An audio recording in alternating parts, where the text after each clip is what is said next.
Something they never saw coming happened yesterday in Kogi State. I don't think anyone saw that coming, really. And we're referring to that, the homecoming of Senator Natasha who decided to defy the odds and go home to visit her people. This was how we captured it when we saw the event.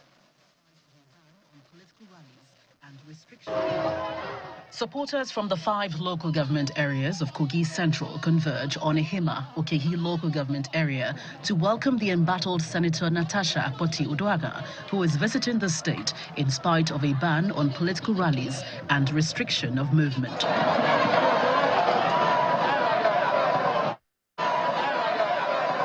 Amid music and dancing, Senator Akpoti-Uduaghan stuns the waiting crowd as she arrives dramatically in a white helicopter alongside her husband.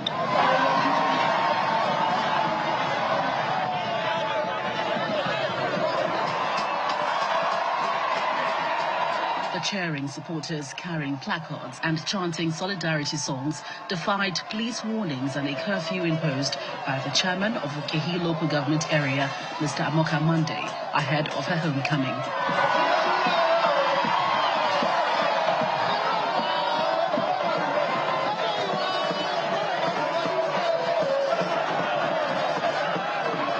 The embattled senator addresses the gathering, insisting that she has every right to visit her hometown to celebrate the Salah with her constituents. We read on the news that rallies, gatherings will not be allowed, that roads will be blocked, convoys leading into the states will not be allowed. I knew that we were the targets. But then I said, this is not political season, this is not campaign time. We are not having a rally. This is just me, the senator representing Kogi Central, coming down to her people to celebrate this festive time, the Salah, with you. And there is nothing wrong in that. I am breaking no law. Reasons for her conflict with the leadership of the Senate is brought to the front burner. On the 30th of January, this year, on the 30th of January 2025, there was the groundbreaking ceremony of the 5 mini LNGs in Ajakuta. That project angered him, and I'm saying it on camera. He got very angry. And he told a number of people in the cabinet, question them, how come that project found its way here? And he said, in his words, he said, how can such resources, gas from the Niger Delta, be moved to the north? But he will stop it. And I will prove to you what he did. After the Senate President removed me, by the way, it is because of the 5 LNG projects that have probably removed me from the committee of local content. Because he said, ever since he made me as the chairperson of local content, I have used that office to promote the North. That was what he said. The Kogi senator had previously accused the Senate President, Senator Godswill Akpabio, and former Governor Yahaya Bello of orchestrating security threats against her, maintaining that she is a victim of political persecution. Well, that was how it went down at Ihime in the Okene local government area of Kogi State yesterday when Senator Natasha Akpoti-Uduaghan returned home to greet her people. Well, this morning we're going to be having that discussion with Professor Jibe, who is the Dean Faculty of Communication and Media Studies at the Lagos State University. Thank you so much for joining us this morning, Professor. Good to see you. Thank you, Malpe. Nice to be here again. Indeed, I was just going to ask you, for your initial thoughts. I mean, as someone from Kogi State, seeing that visual go viral on social media and also in the news, what were your thoughts? Well, I felt a sense of shame. Shame that things that should concern legislative things that will benefit the people, that will be about the welfare and security of the people, have been pushed back to the back burners. And now we are immersed in drama that will not, at the end of the day, be of benefit to the people. Those of us who are not partisan, who do not carry political party cards, are interested more in the development of society. I teach development communication, and I know that without peace, without cooperation, without tranquility among the political leaders and leaders at every level, there cannot be development. So, in sum, we have left what we need to do to engage in what will not benefit society. And I speak about this to the entirety of the political family. I mean, the political spectrum. I mean, across all spectrum, our political leaders have failed us, and they have continued to fail us. The major in minor and minor in and take the minors in major. While I hear you, with regards to that, what precisely brings shame in this particular visual which you have watched? Because some people will say, look, this is politics that has degenerated. Somebody is now, it looks like she's holding the short end of the stick, and it does appear that the odds have been stacked against her, and that somehow she's had to find ways to prevail. So, for instance, in Kogi State, when the state government was busy putting, rules in place, ostensibly targeted at her, she had to find ways to still see how she could meet her people and connect with them. Because at the end of the day, isn't connection with the people important? Okay, when I say shame, it is not in regards to the visuals before us. It is in regards to the whole process that led to that. So I'm not specific about the fact that she found a way to defy all odds and meet her people. I mean, how can you shut down almost literally a whole local government senatorial district just because somebody is trying to visit? No. So those are the things we are talking about. Is it the priority of those in power at every level, to shut down where this is a state that has security challenges. It has challenges in almost every other aspects of governance that people have been elected, to solve. And then this is what we are getting. So I speak in respect of the whole process, not the visual before us particularly. I was actually asking about what you made of the visuals yesterday.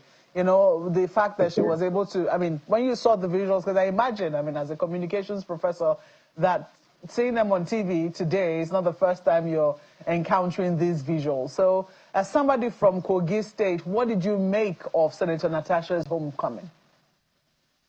Well, in terms of strategy, yes. Strategic planning, being ahead of your adversaries, yes. I saw it. I never expected that she would come in on helicopter. Having seen that the whole roads leading to where she was supposed to go have been barricaded by, security agencies, and even the particular local government, a curfew was imposed. So yes, in terms of strategy, yes, it was quite ahead of our adversaries. So let me ask you then, I mean, you have already expressed your disappointment with how the entire saga has played out. But, you know, during her address to the people yesterday, quite a number of things came out. She talked about how on the 30th of January, at the groundbreaking of 5 LNG plants in Kogi State, that was when, you know, she was taken away as the chairman of the local content committee as a result of the anger of the alleged anger of the Senate president. So it does appear that this quarrel has started over what one might term development accruing or coming to the people, or maybe is it that resources are so scarce that, you know, senators have to fight and quarrel over them? It's unclear. But this is basically where it would seem that this is not discounting other allegations that she has made, but it does appear that things began to get to a head when this particular groundbreaking ceremony happened. What did you make of some of the things that she said at that particular event? Politicians, they will make a capital out of any event or any activity they are engaged in. These are allegations. And let us be reminded also that most of these things are before the courts.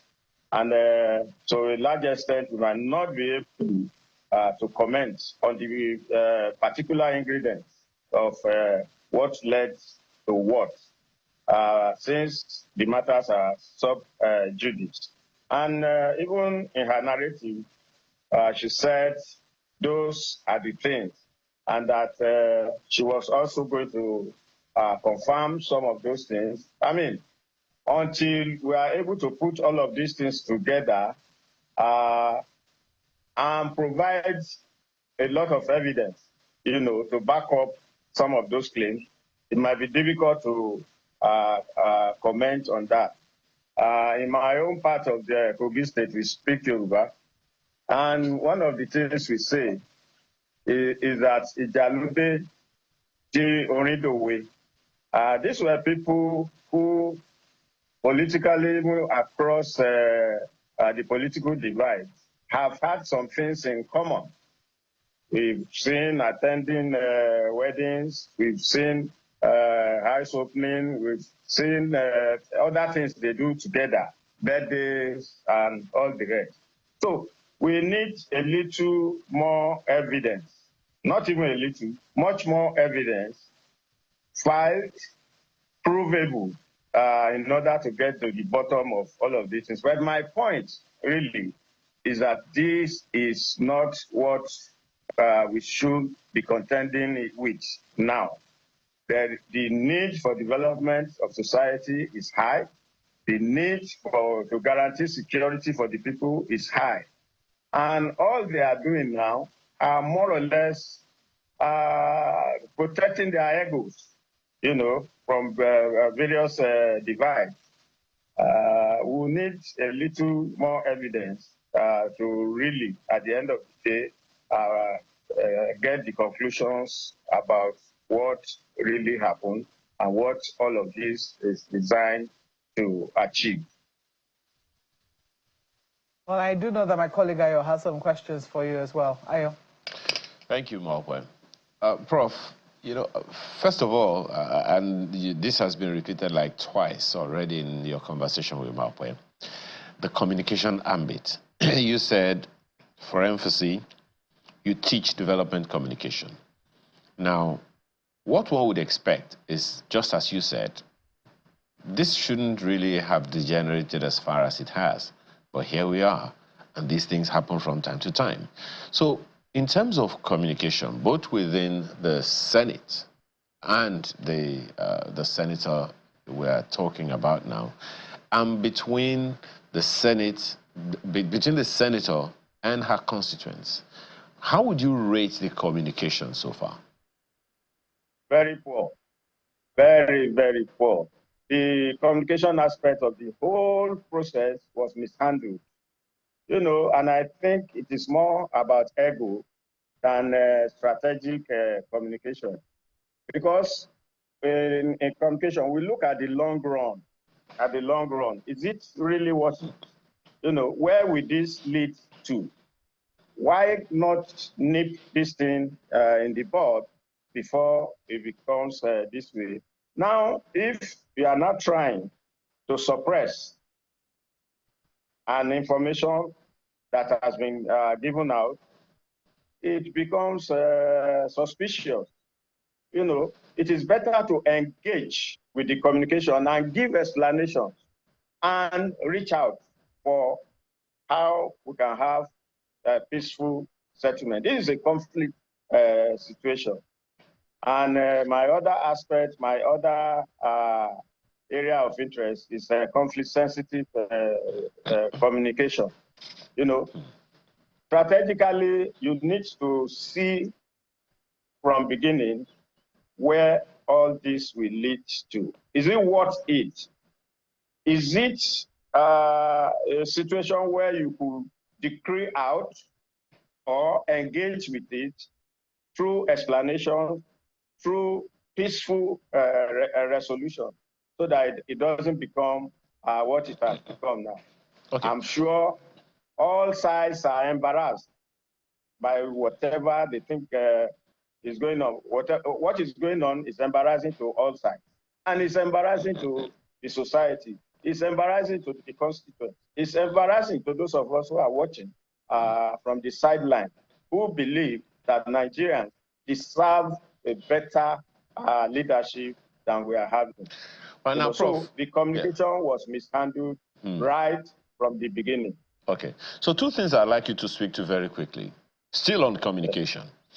On the one hand, do you think, I mean, this is a yes or no question, do you think that if the communication had been gotten right and thought through from the very beginning, this whole thing wouldn't have boiled over as far as it has? Whatever your answer is, Prof, what do we do now? What kind of communication, what aspect, what approach to communication do you suggest to resolve these issues in a way that, I don't know how that is possible, in a way that the egos of the dramatis personae are still protected? Yes, they really have to come back together. They really have to go back to check and say, where has the rain started beating us, so that we can really resolve this matter. At the end of the day, you know, as we say in a war situation, wars will happen. At the end of the day, communication will still resolve whatever the outcome is. So why not short-circuit that process? You know, communities who, I mean, engage in fighting, they will, I mean, talk tough to each other. Sometimes, if you are able to resolve it at that point, it doesn't become crisis. By the time it becomes a crisis, violent crisis, you know, it's a continuum. You know, so as much as possible, try to short-circuit the process. Try to short-circuit the process so that at the end of the day, you arrive at a peaceful resolution. So even as bad as it seems now, my appeal to all the warring parties is, look, go back to the table, discuss these things, reach out to each other. It's not everything that you take to the media, even though media is supposed to know and enlighten us about things going on. But when there's a conflict situation, there are other avenues. There are parties. There are shadow parties. There are all sorts of people who you might not even come out, but have this ability to quench the fire. Now, this is related to the kind of political parties we now have. Can you imagine a political party under people like our Chief Obafemi Awolowo, who would not have, as a party, call all of those warring parties and say, look, stop this. This is the party's position. But the kind of parties we have now, they are just room and parlor. You move from one side to the other, no ideology. The contenders on this side today are also the contenders on the other side tomorrow. So all of these things, those are the fallout of some of those things that we do. A party without strict ideology, we don't even know what they stand for, except to win election. You know, so if not, the institutions, strong institutions that we should have have been able to call these people to order and get them to speak and say that, look, in the long run, we are all losers. So it is in the self-interest of those contending forces to please come back, think, collaborate, talk, and then resolve this matter. You know, and the earlier, the better. Well, Prof, already, I don't know, what you make of this, whether or not the communication is continuing the way you would have preferred, because already, and again, using the media, as you said earlier, the state government has come out to make a statement about what they witnessed. Mrs. Akpoti-Uduaghan said she did not break any law by holding the event, referencing the Constitution that says that she has the right to be free to express her choice in gatherings and celebrations, particularly at a festive occasion. However, the state government came out through one of its spokespersons and said that the senator deliberately violated the state government's ban on political gatherings, even though she said this is not a political gathering. Now, in terms of communication again, what's your assessment of that? How productive do you see that going, and what would be your recommendations? Okay, the environment of communication in that place has shown that they didn't even consider so many things before giving those orders. That was a public holiday, wasn't it? It wasn't advertised really as a political campaign, So the government will have done better by just allowing her to talk to her people and then and leave. And then it will not leave the government of Kogi State as it is now with that negative perception of trying to stop just one person. And then you are making rules and laws and then curfew, I mean, this is not, the optics are not nice for the government. So if they have studied the whole communication environment, if they have done the SWOT analysis that they were supposed to have done, I think it would be a better thing not to make those rules. It's about perception. It is perceived now that you tried to stop just a person, and then the whole apparatus of government, from the security, from executive, local government. I mean, we are not in the worst situation, really, And when other things that are worse than that happen, what did you do? When we talk of kidnapping happening in so many areas in that place, no emergency was declared, no curfew was declared, and now, when it would seem that there was nothing so serious, it was declared. I think it was not well thought through.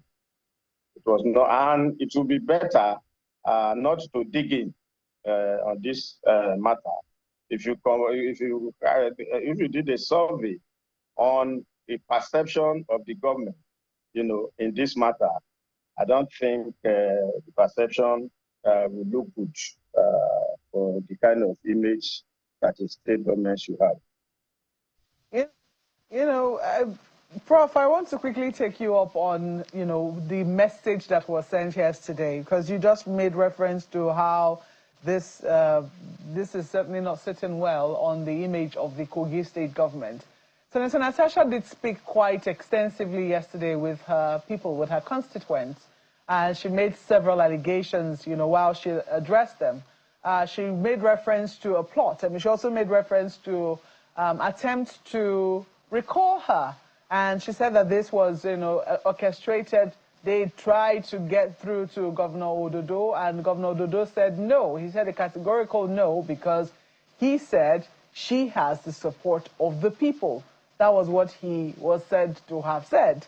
But now, she has defied all the odds, and she's come home to this rapturous welcome that we all can see.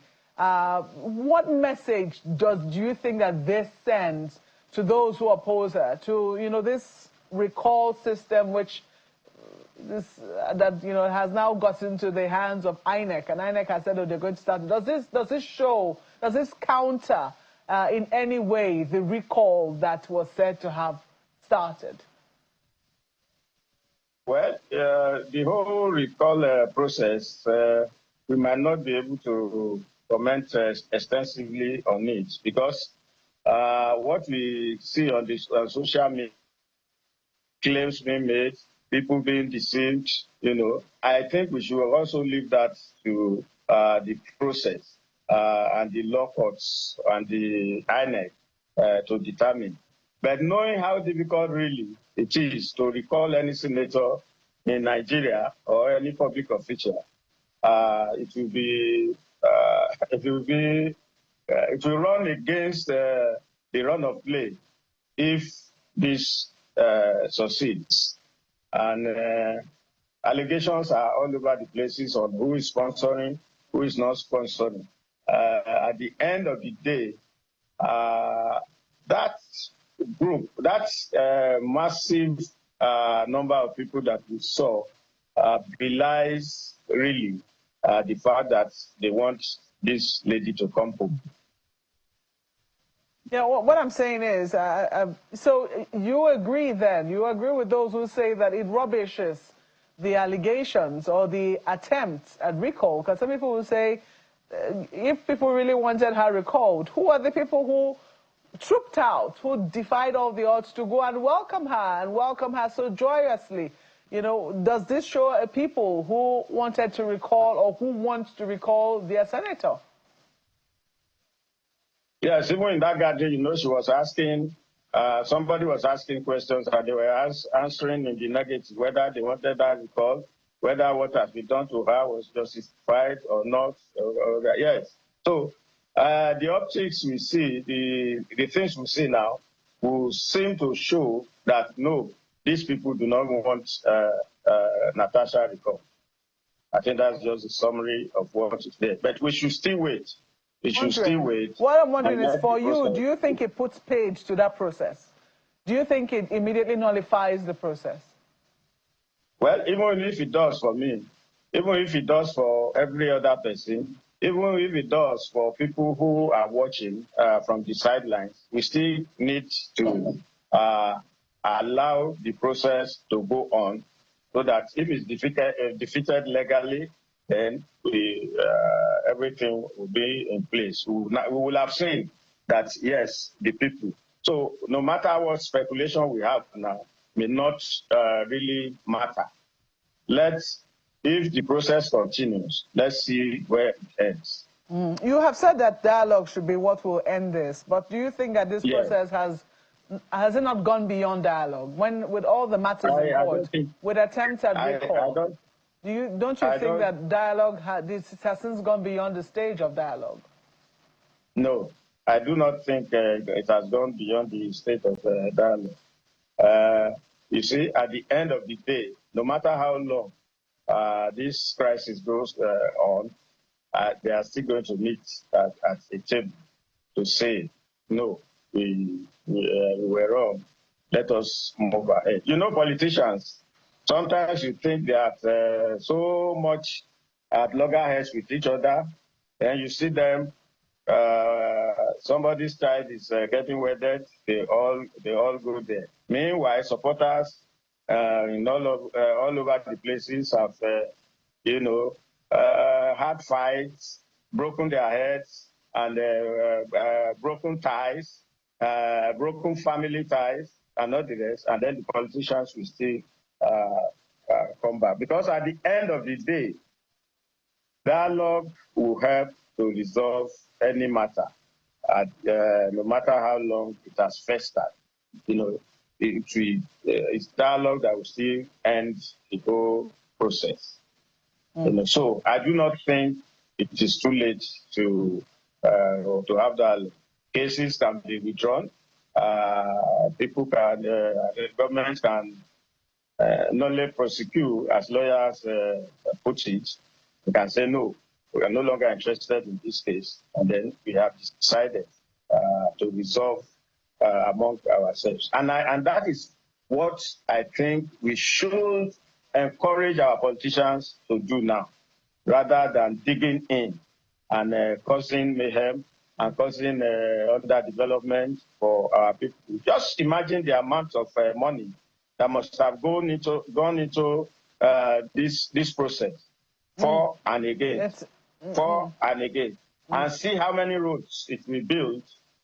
See how many facilities it could have provided for the people they are talking about, So it's better not to dig in, but to start coming back to the table and discussing, so that at the end of the day, the people whose security and welfare they claim, or in fact that they were given mandates to protect, will benefit from the process. Just imagine how much each side must have spent. Prof, I'm afraid from this process.